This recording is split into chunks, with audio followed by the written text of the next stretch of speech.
वालेकुम एवरीवन, उम्मीद है कि आप सब लोग खैरियत से होंगे। सर आज की क्लास में हम अपनी ईपीएस की कंटिन्यूएशन के अंदर देख लेते हैं सर डाइल्यूटेड ईपीएस। तो सर इससे पहले जो सीखा था वो क्या था सर? वो था बेसिक ईपीएस। यानी बेसिकली आप अपने ऑर्डिनरी शेयर होल्डर को ये बता रहे होते हैं कि भाई आपने अपने एक एक शेयर के ऊपर इतना कमाया। सही है जी। वो हो गई थी कौन सी ईपीएस? Basic EPS. आज हम सीखेंगे डाइल्यूटेड ईपीएस। पर जैसे कि हम कोई भी टॉपिक शुरू करते हैं हम उसका पहले उसका मकसद समझते हैं। तो let's talk about that why diluted EPS has been calculated. तो आए जी, बिस्मिल्लाह करते हैं। मैंने कहा कि भाई अगर आप डाइल्यूटेड ईपीएस की बात करेंगे तो वो कहता है it is calculated for potential ordinary shares. यानी वो कह ये रहा है कि भाई ये कैलकुलेट इसलिए की जाती है जब आपके पास पोटेंशियल ऑर्डिनरी शेयर्स कंपनी के अंदर मौजूद हों। सर ये तो आपने अंग्रेजी बोल दी, ये तो आईएफआरएस वाली बात बोल दी। इसको आसान करें, अभी आसान कर लेते हैं भाई। मैंने कहा सर पोटेंशियल ऑर्डिनरी शेयर्स क्या होते हैं, पहले इसको समझते हैं। यहाँ पे मुझे इसके लिए टेक्स्ट बॉक्स ऐड करना पड़ेगा। ये आ गया जी, इसको थोड़ा सुंदर बनाते हैं। अच्छा जी, हमने कहा potential ordinary shares are those instruments that have a potential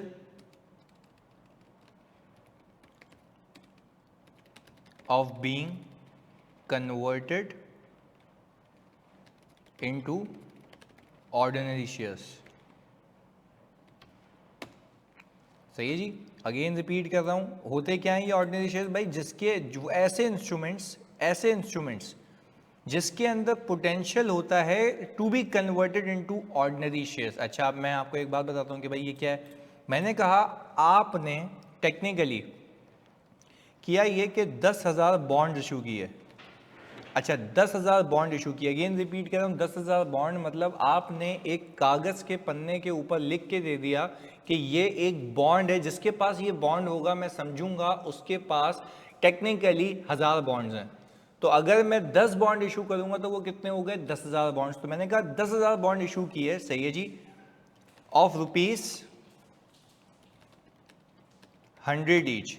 सही है जी। तो कंपनी ने एंट्री क्या बनाई होगी, बात समझिएगा। कंपनी ने कैश किया होगा डेबिट और बॉन्ड पेएबल क्रेडिट।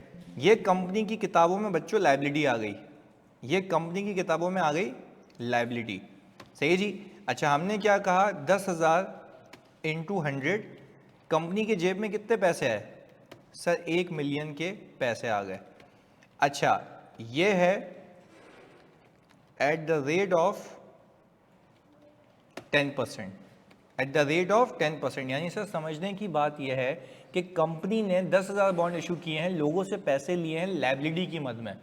अब ये चाहे तो बैंक से भी ले सकता था, पर इस कंपनी ने क्या किया कि नॉर्मल आवाम से पैसे लिए। तो नॉर्मल आवाम को पैसे जब इनसे लिए तो उनको सबूत के तौर पे एक डॉक्यूमेंट दिया जिसका नाम था एक बॉन्ड पेएबल, एक इंस्ट्रूमेंट, एक कागज़ का पन्ना। जैसे हम शेयर इशू करते हैं और पैसे लेते हैं, यहाँ पे हमने बॉन्ड इशू किए, लोगों से पैसे लिए।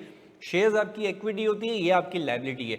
इसके ऊपर मुझे सूद कितना देना है सर? 10% का। तो मैंने ये कहा इस कंपनी ने टेक्निकली क्या किया होगा, इसके ऊपर इंटरेस्ट एक्सपेंस डेबिट और इंटरेस्ट पेएबल क्रेडिट किया होगा। कितने से? 10% से। अज्यूमिंग कि ये जनवरी 1 XYZ ईयर पे इशू हो चुके थे। और लेट्स से मैं कह रहा हूँ कि अगर मैं ईपीएस निकाल रहा हूँ 2022 की तो उसमें ये इशू हो चुके होंगे। खैर, हमने कहा इसमें फर्दर एक और लाइन लिखी हुई है, these bonds are convertible into 2 ordinary shares. यानी अगर हम कहें these bond are convertible into 20 ordinary shares, यानी दीज बॉन्ड के सिवा का मतलब हम इसकी अंग्रेजी सही कर लें। हमने कहा each bond is convertible into 20 ordinary share. सही है जी। तो हमने कहा कि भाई ये तो हो गया आपके पास 20 ऑर्डिनरी शेयर्स का हिसाब किताब। यानी अगर मैं ये कहूं कि कल को ये बॉन्ड होल्डर्स आए और बोलें कि भाई मुझे पैसे वापस नहीं चाहिए, क्योंकि देखिए आज जो आपने पैसे लिए हैं 1 मिलियन, ये आपको वापस करने ना, तो मैं यहाँ पे लिख देता हूँ ये है टू बी रिटर्न, ये टू बी रिटर्न, आपको ये वापस करना है। पर अगेन सामने वाला बंदा आए और आपको ये कहे, बात समझिएगा, सामने वाला बंदा आए और आपको ये कहे कि भाई मुझे ये पैसे वापस नहीं चाहिए, मुझे आप शेयर्स दे दें, तो मैं कहूँ भाई शेयर्स किस मद में दे दूँ? उसने कहा कि आपने कहा था कि मैं हर एक, प्लीज़ सुनिएगा, मैं आपको हर एक बॉन्ड के अगेंस्ट में 20 नंबर ऑफ शेयर्स दूंगा। अब आप ये सोच रहे होंगे बीइंग अ बिजनेस माइंडेड कि सामने वाला बंदा पैसे ले ले, शेयर्स क्यों ले रहा है? तो भाई सामने वाला बंदा शेयर्स को ऑप्ट तब करेगा जब उसको फायदा होगा। लेट्स से मार्केट प्राइस पर शेयर जो मार्केट में चल रही है, तो मैं कह रहा हूं कि भाई इसके बॉन्ड्स कितने हैं? 10,000। Each bond is convertible into 20 ordinary shares. ऐसा ही each bond is convertible into 20 ordinary shares. तो हमने कहा कि सर अगर मैं इसको मल्टीप्लाई कर लूँ 20 से, तो आपका ये आ गया 2 लाख रुपए का नंबर ऑफ शेयर्स। अच्छा, और अगर मैं ये कहूँ कि एक शेयर की वैल्यू टेक्निकली 2.5 चल रही है, सही जी, मार्केट प्राइस चल रही है 2.5, अजम्पशन है 2.5 चल रही है, तो मैंने कहा इसको अगर मैं 2.5 से मल्टीप्लाई करूँ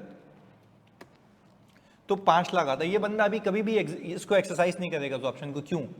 इसलिए नहीं करेगा क्योंकि वो बोलेगा भाई मुझे पैसे ही दे दो, वो सही है, मुझे शेयर्स नहीं चाहिए, ठगी हुई कंपनी है। अच्छा, व्हाट इफ मैं कहूँ, हमने कहा विल नॉट एक्सरसाइज, वो नहीं करेगा एक्सरसाइज, सही जी, ये चीज़ हो गई। अच्छा, मैंने कहा व्हाट इफ, यहाँ पे लिख देते हैं कि ये हमने बेस किया है इस मार्केट प्राइस पे जो कि है 2.5। अच्छा, अब मैंने कहा व्हाट इफ मार्केट प्राइस होती 5, तो मैंने कहा कि सर मार्केट प्राइस अगर 6 रख दूं मैं, चलें, तो अगर मैं इन नंबर ऑफ शेयर्स को 6 से मल्टीप्लाई करूं तो 1.2, यानी बात समझिएगा, मैं तो अपने नंबर ऑफ शेयर इशू करूंगा अगर तो सामने वाला आता है। मैं बोल रहा हूं अगर तो सामने वाले ने अभी एक्सरसाइज नहीं किया, उसके बाद ऑप्शन है। तो क्या मैं कह सकता हूं कि ये जो बॉन्ड्स हैं, सही जी, ये जो बॉन्ड्स हैं, तो यहाँ पे एक ऐसा स्ट्रक्चर बना हुआ होगा, बॉन्ड सर्टिफिकेट होगा, सही जी, बॉन्ड का सर्टिफिकेट होगा, और बॉन्ड के सर्टिफिकेट पे लिखा हुआ होगा कि these 10,000 bonds have been issued to mister A, सही जी,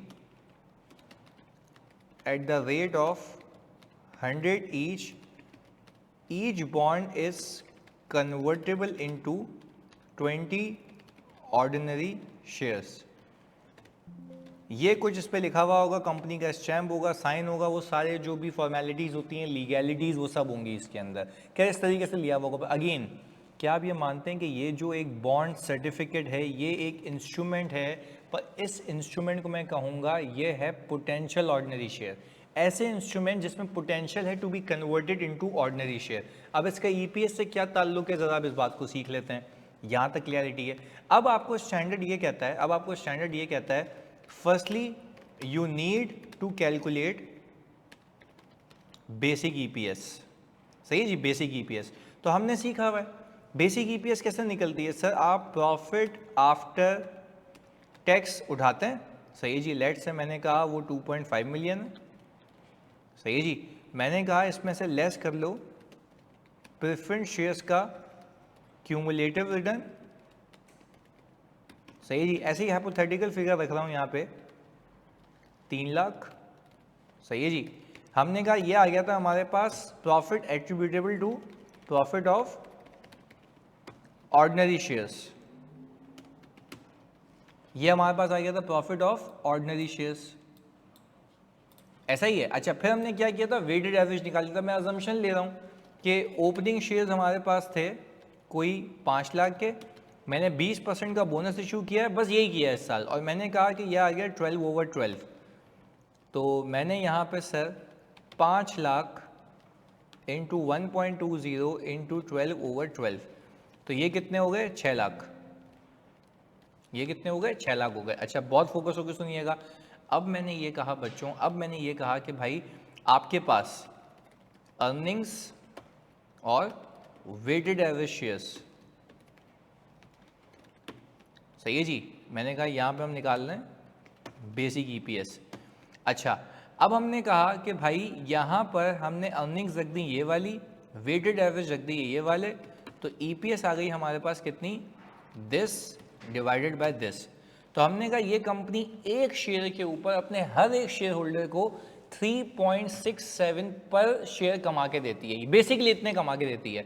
अब इसके आगे आपको IAS 33 ये कहता है अपने आप से सवाल पूछें, क्या आपकी कंपनी में पोटेंशियल ऑर्डिनरी शेयर्स मौजूद हैं जिसमें पोटेंशियल हो कन्वर्ट होने का इनटू ऑर्डिनरी शेयर होल्डर। अब आप बात करेंगे व्हाट इफ सिनेरियो की। अच्छा, ये असल में हुआ नहीं है, ये असल में हुआ नहीं है। आप शेयर होल्डर को सिर्फ आगाह करेंगे कि अगर ये हो जाता तो ईपीएस पे इम्पैक्ट ये आता, तो आगे जाके अगर ऐसा हो जाए तो हमें नहीं कहना, हमने पहले ही आगाही दे दी है। तो इस चीज़ को हम कहते हैं डाइल्यूटेड ईपीएस। कैसे बात समझिएगा, ज़रा लॉजिकली समझें। मैं अगर आपको एक बात बताऊं समझ के, बहुत फोकस होकर सुनिएगा, देखिए चश्मा भी उतार दिया ताकि आंखों में आंखें डाल के आपको समझा सकूं ये बात।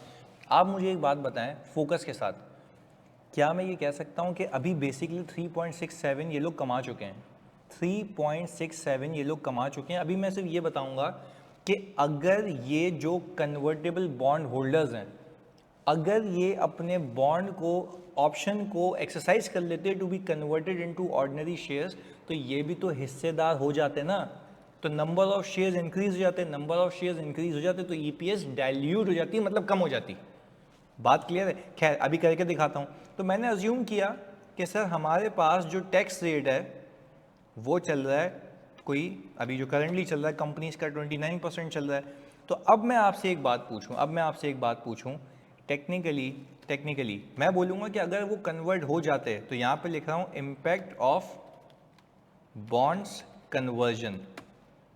सही है जी, इम्पैक्ट ऑफ बॉन्ड कन्वर्जन। मैंने क्या किया sir, impact of bond conversion यहाँ पे टेक्निकली ऐड कर दिया। सही है जी, पर अगेन आप मुझे बताएं, क्या आप ये मानते हैं कि प्रॉफिट आफ्टर टैक्स में से ये इंटरेस्ट माइनस हुआ था, ये वाला 1 लाख का आप ही ने बुक किया होगा ना, आप ही की कंपनी ने बुक किया होगा। पर अब मैं अपने शेयर होल्डर को बताऊंगा व्हाट इफ अगर ये हो जाता, मैं वाकई कह रहा हूँ कि अभी हुआ हुआ नहीं है, ये रिक्वायरमेंट है व्हाट इफ सिनेरियो की, ताकि आगे के लिए वो मताज रहे। तो खैर अब बात समझिएगा, व्हाट इफ अगर ये हो जाता, अगर मैं कह रहा हूँ व्हाट इफ अगर ये हो जाता, तो क्या ये इंटरेस्ट रहता या ये बचत हो जाती। तो सर अगर 1 लाख रुपए की बचत होती तो इसके ऊपर मैं टैक्स भी देता 29% का।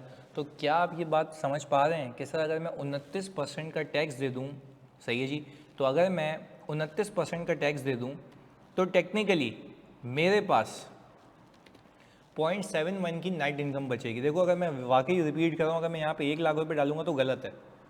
1 लाख, देखो 1 लाख रुपए आप उसको एक पिक्चर बता रहे हो ना कि ये हो जाता तो क्या होता, हुआ नहीं है। देखो मैं वही कह रहा हूँ, पोटेंशियल है इसमें, अभी हुआ नहीं है। पर अगेन कॉन्सेप्ट क्या है, बेसिक ईपीएस निकालने के बाद उसको वर्स्ट पिक्चर बताओ कि अगर ये हो जाता तो ईपीएस ये हो जाती, तो आगे जाके कभी ऐसा हो जाए तो ऐसा भी हो सकता है कि ईपीएस इस वजह से भी कम हो जाए। तो आपको सिर्फ मैं आगाही कर रहा हूँ, आपको यहाँ पे अवेयर कर रहा हूँ, ये कोई एक्चुअल सिनेरियो नहीं है। बात क्लियर है? खैर अब हमने क्या किया, अब हमने कहा भाई 1 लाख का जो है हमारा इंटरेस्ट सेव होता, पर इंटरेस्ट सेव होता तो उस पर मैं टैक्स भी देता, तो मेरी जो नेट बचत है, मैं आप सबसे पूछता हूँ, क्या मेरी जो नेट बेसिस पे बचत है, क्या वो पूरी 100% है, ये टैक्स को माइनस करने के बाद? सर टैक्स को माइनस करने के बाद तो सिंपली मैंने 71% ले लिया, तो ये आ गया सर 71,000, यानी 29% को कटाने के बाद।